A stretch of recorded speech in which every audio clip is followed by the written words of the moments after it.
Ce nouvel épisode est un concentré de l'entretien avec la Comète publié le 16 décembre dernier. Cette boîte de production d'un genre nouveau pilote de véritables ovnis créatifs depuis 10 ans, avec à la manœuvre les auteurs, réalisateurs et metteurs en scène Jeanne Frankel au micro de Désenchantement et Cosme Castro en coulisses. Créateur de mondes parallèles, il fabrique d'autres dimensions de vie en s'emparant de tous les outils que leur offre la réalité, mais sans occulter sa difficulté. Au travers de leurs œuvres décalées, ils nous invitent à désaxer notre regard sur le monde pour y dénicher de nouveaux possibles. Un kit de survie qui met en apesanteur. Si ces moments choisis vous donnent envie d'entrer dans la galaxie de la Comète, l'épisode 1 de Désenchantement est toujours en ligne sur toutes les plateformes. Bonne écoute!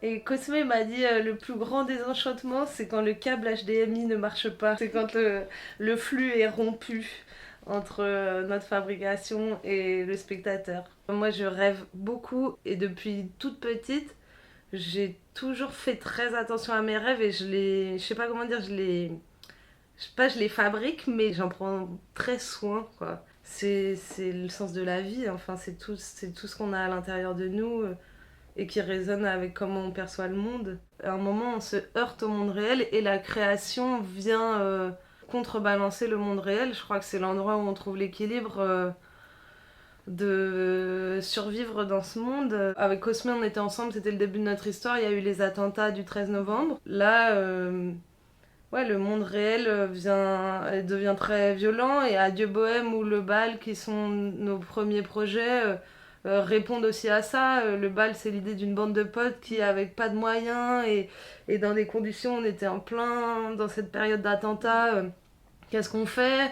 Eh ben, on crée de la magie, de l'onirisme, on parle d'histoire d'amour, c'est très naïf et c'est très simple. Et en même temps, c'était nous, notre façon d'être heureux dans cette période qui était très dure et de provoquer ou de créer des émotions ou d'inviter les gens à passer des beaux moments. Tu vois, on se disait c'était la seule chose qu'on pouvait faire, c'était de se réunir et de créer des mondes parallèles. Ce qui est beau, c'est que ces moments de souffrance, c'est aussi ça qui crée des idées, qui donne l'envie de se réunir et d'inventer des choses.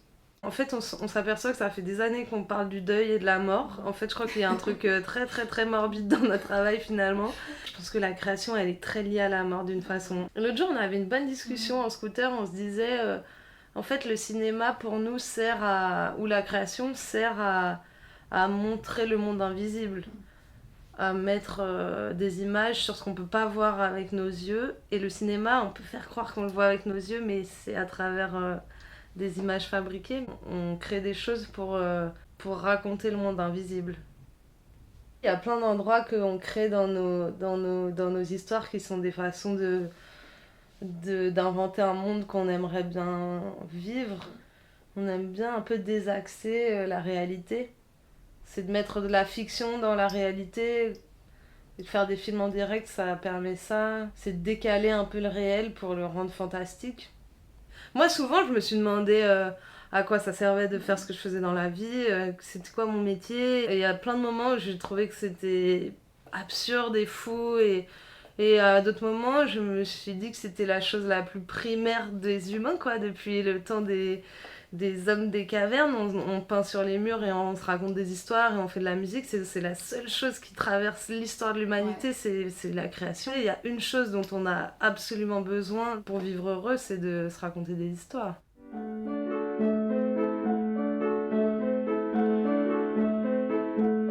Ça nous arrive d'emprunter des répliques de nos personnages pour se répondre dans la vraie vie. Dans Le Bal, il y avait un personnage qui disait « Tu m'emmerdes avec la vraie vie » et tout. Et la vraie vie, c'est plus complexe que ça. « Tu m'emmerdes avec la vraie vie ».